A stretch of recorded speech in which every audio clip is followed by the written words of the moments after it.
Business में उतार चढ़ाव होते रहते हैं।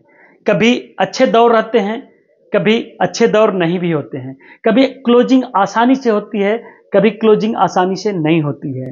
कभी पर्याप्त बिजनेस होता रहता है, कभी बिजनेस का अभाव हो जाता है और क्लोजिंग नहीं होती है। इस वीडियो में मैं आपको ये बताने वाला हूं कि अगर बिजनेस नहीं हो रहा है, क्लोजिंग नहीं हो रही है, बीमा नहीं निकल रहा है तो क्या करें और अपने टाइम को प्रोडक्टिव कैसे बनाएं।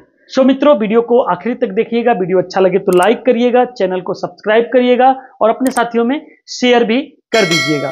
नमस्कार, मैं पंचम गुप्ता, ट्रेनर और मोटिवेशनल स्पीकर, आपका हार्दिक स्वागत और अभिनंदन करता हूं।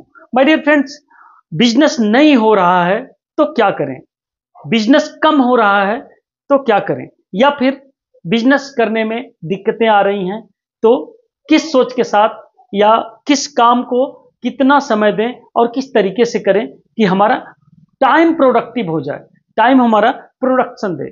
सो माय डियर फ्रेंड्स, सबसे पहले करना है कि आपको अपने प्रोस्पेक्ट पे ध्यान देना है। मान लीजिए आप किसी के यहां जाते हैं और वो आदमी, वो प्रोस्पेक्ट बात करता है कि सर इस समय मैं बीमा नहीं ले सकता हूं, इस समय मेरे पास पैसे नहीं है, इस समय मेरे पास मूड नहीं है बना है, तो क्या करें। माय डियर फ्रेंड्स, ऐसे बहुत लोग मिलेंगे जो 1 महीने बाद, 2 महीने बाद, 4 महीने बाद या 6 महीने बाद का टाइम लेंगे आपसे। उनकी लिस्टिंग करिए, उनको नोट करिए अपने प्रोस्पेक्ट रजिस्टर में, हॉट लिस्ट में नोट करिए कि नहीं, इनको हमको 2 महीने बाद मिलना है, इनको 3 महीने बाद मिलना है, इनसे 4 महीने बाद मिलना है, इनको फसल होने के बाद मिलना है, इनको पैसा आने के बाद मिलना है, या इनका सैलरी आ जाने के बाद मिलना है। वो नोट डाउन करना पड़ेगा, एक अच्छा प्रॉपर लिस्ट बनाना पड़ेगा और मिलते रहिए, लोगों से बात करते रहिए, बात करते रहिए, जाते रहिए, नए नए दोस्त बनाइए, नए नए लोगों से बात करिए। जितना टाइम वेटिंग का मिले, जितना लोग रोके, कोई 1 हफ्ता रोकेगा, कोई 15 दिन रोकेगा, कोई 1 महीने के आसपास रोकेगा, कोई 2 महीने बोलेगा, कोई 3 महीने बोलेगा, उसके हिसाब से आपको प्रोस्पेक्टिंग करना है और उस प्रोस्पेक्टिंग पे काम भी करना है। जो जितना समय बोले उतना समय के बाद उसका फॉलोअप भी लेना है। आप जाएंगे, उससे मिलेंगे, उससे बात करेंगे और निश्चित तौर से उस समय बीमा होगा। अगर मान लीजिए ऐसे आपने 1000 लोगों की लिस्ट बना ली तो उसमें से कम 100-200 बीमा तो निकल ही जाएगा। अगर मान लीजिए उसमें से केवल 100 लोगों का आपने ऐसे लोगों का लिस्ट बनाया जो 1 हफ्ते बाद, 1 महीने बाद या 2 महीने बाद, 4 महीने बाद ऐसा बोल रहे हैं, तो उनको आप जाके जब 1 महीने 2 महीने बाद टच करेंगे ना, तो 10% भी क्लोजिंग हुई तो 100 में से 10 पॉलिसी तो बड़े आराम से निकल जाएगी। माना कि इस महीने नहीं होगी, लेकिन अगले महीने के लिए आपके पास 10 लोगों की पॉलिसी होने की गारंटी रहेगी।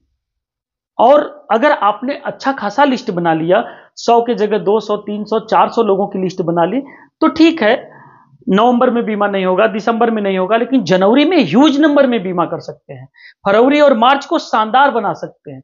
तो अभी आपके पास भले क्लोजिंग ना आए, लेकिन अच्छे प्रोस्पेक्ट मिले तो क्या दिक्कत है। आज भले क्लोजिंग आप नहीं कर पाए, लेकिन 1 महीने बाद के लिए, 15 दिन बाद के लिए, 2 महीने बाद के लिए, 3 महीने बाद के लिए अगर एक अच्छा लिस्ट तैयार मिलेगा और कराने वाले लोग मिलेंगे, हाँ कहने वाले लोग मिलेंगे, वेटिंग वाले लोग मिलेंगे, या पैसे का इंतजार करने वाले लोग मिलेंगे, या फिर वो अपने फसल, अपने सैलरी या अपने पैसे के लिए वेट करने वाले लोग मिलेंगे, जो कहते हैं कि पैसा आने पे, सैलरी आने पे, फसल होने पे करा ही लूंगा। ऐसे लोगों को अगर फॉलो अप करेंगे तो नो डाउट उनकी क्लोजिंग 100% होगी। अगर 100% नहीं हुई, 50% हुई, 40% हुई, 20% हुई, तो भी आपका कहीं से नुकसान नहीं।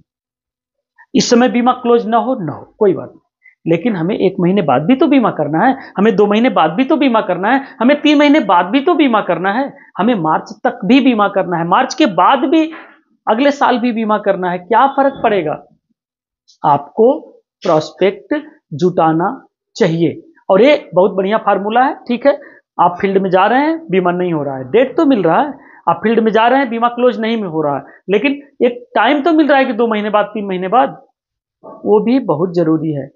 जब डॉक्टर के पास ऑपरेशन करने के लिए कोई मरीज नहीं रहता है तो क्या करते हैं, अपने जो ऑपरेशन के औजार होते हैं, ओटी के जो औजार होते हैं, जो किट होते हैं, उनकी साफ सफाई, उनकी मरम्मत, उनका मैनेजमेंट करते हैं।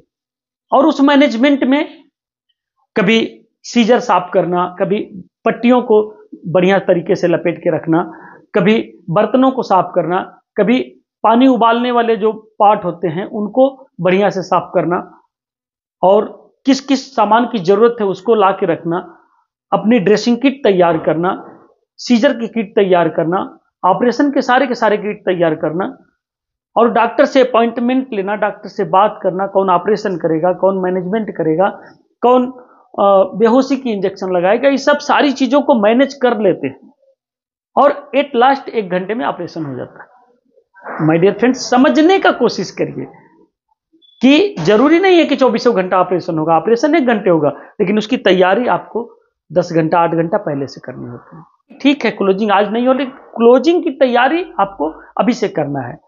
1 महीने बाद पॉलिसी हो, उसकी तैयारी अभी से करना है। 2 महीने बाद पॉलिसी हो, उसकी तैयारी अभी से करना है। 6 महीने बाद हो पॉलिसी, कोई बात नहीं, उसकी तैयारी अभी से करना है। उसके लिए बीज अभी से डालने हैं, उसके लिए प्रोस्पेक्टिंग अभी से करना है। तो एक काम तो करिए, एक क्लोजिंग के लिए फार बेटर है। एक टिप्स मैं आपको और बता रहा हूं, अगर फील्ड में जाइए, मान लीजिए बीमा नहीं होता है, कोई बात नहीं, डेट मिलता है, लेकिन कारण ढूंढने का प्रयास करिए कि किस वजह से वो पॉलिसी नहीं करा रहा है। क्या एक्चुअली में उसके पास पैसा नहीं है, क्या एक्चुअली में इस समय उसका मूड नहीं है, क्या एक्चुअली में वो नहीं कराना चाहता है, क्या वह बहाने बना रहा है, क्या वह टाइम हमारा किल कर रहा है, या फिर वह हमें इग्नोर कर रहा है। आप रियल कारण कस्टमर से भी पूछिए कि सर क्या वजह है कि आप ऐसा कर रहे हैं। सर मैं जानना चाह रहा हूं कि अगर हमारी क्लोजिंग नहीं हो पा रही है, आप पॉलिसी नहीं ले पा रहे हैं, इसका मुख्य वजह क्या है? क्या मेरी कोई कमी है? अगर मेरी कोई कमी है तो बताइए, मैं सुधारूं उसको। नहीं तो कोई और भी अन्य कारण है तो उसको मैं जान तो सकता हूं, ऐसा जरूर पूछिए, कारण पता करिए। If you find out the reason then you can solve it. अगर आपने रीजन को जान लिया तो आप उसे सॉल्व कर सकते हैं। If you not find out the reason then you cannot solve the policy, you cannot close the policy because of that। जब आप रीजन ही नहीं जानेंगे तो क्लोजिंग कैसे कर पाएंगे? और रीजन जाने बगैर अगर आप पॉलिसी क्लोज करने का प्रयास करते हैं तो निश्चित तौर से संभवतः आप खाली हाथ आएंगे, और खाली हाथ आएंगे तो आपकी क्लोजिंग नहीं होगी। सो रीजन जानने की कोशिश करिए, और जैसे ही आप रीजन जानेंगे आपको ऑब्जेक्शन हैंडलिंग का तरीका भी आना चाहिए। ऑब्जेक्शन हैंडलिंग का तरीका ढूंढिए, यूट्यूब पे बहुत सारे वीडियो पड़े हैं। ऑब्जेक्शन हैंडल कैसे करें, ऑब्जेक्शन टैकल कैसे करें, लोगों को कैसे कन्विंस करें, सारे टिप्स यूट्यूब पे सर्च करिए। कोई कोर्स खरीद लीजिए, उस कोर्स में अगर ऑब्जेक्शन हैंडलिंग का कोई तरीका मिलता है तो उसको नोट डाउन करिए, उसको स्टडी करिए, रीड करिए, उसको लिखिए, और नोट डाउन करने के बाद उसको पढ़ते रहिए ताकि वो दिमाग में हमेशा रहे। जब भी वैसा ऑब्जेक्शन है तुरंत के तुरंत उसका हैंडल करने का प्रयास करें। कस्टमर को थैंक यू बोलने का प्रयास करिए, हाँ हो ना हो जैसे भी हो थैंक यू बोला करिए। मान लीजिए अगर क्लोजिंग नहीं होता है, ठीक है, आप ऑफिशियल काम करिए, अपने फाइल को, अपने बैग को, अपने ऑफिस को दुरुस्त करिए, अपने डेटा को दुरुस्त करिए। अगर अपना डेटा दुरुस्त कर पाते हैं तो अच्छी बात है, डेटा नहीं दुरुस्त कर पाते हैं, बैग दुरुस्त करिए, बैग नहीं दुरुस्त करते अपनी मोटरसाइकिल वगैरह सही ठीक ठाक कर लीजिए, अपनी कार सही कर लीजिए, अपने वाहन सही कर लीजिए, ऑफिस की सजावट देख लीजिए, प्रोस्पेक्टिंग लिस्ट चेंज कर दिए, लिखिए, बैठ के पढ़िए, बैठ के। निश्चित तौर से आप एक परफेक्ट एजेंट बन के उभरेंगे, और आप में जब परफेक्शन आएगा तो क्लोजिंग का आपका रेशियो बढ़ जाएगा, आपका निश्चित तौर से स्किल बढ़ जाएगा, और उस स्किल के माध्यम से आप ज्यादा से ज्यादा पॉलिसी क्लोज कर पाएंगे, ज्यादा से लोगों से बात कर पाएंगे, और ज्यादा से ज्यादा लोगों को टच में रखेंगे, कम्युनिकेशन रखेंगे। निश्चित तौर से आपका पॉलिसी सेल होना शुरू हो जाएगा। Thank you very much. और भी उपाय मैं आगे वाले वीडियो में बताऊंगा, तब तक के लिए बहुत बहुत धन्यवाद। चैनल को सब्सक्राइब कर दीजिएगा, वीडियो को लाइक कर दीजिएगा, और अपने साथियों में शेयर करना ना भूलिएगा। Thank you very much, bye bye and take care.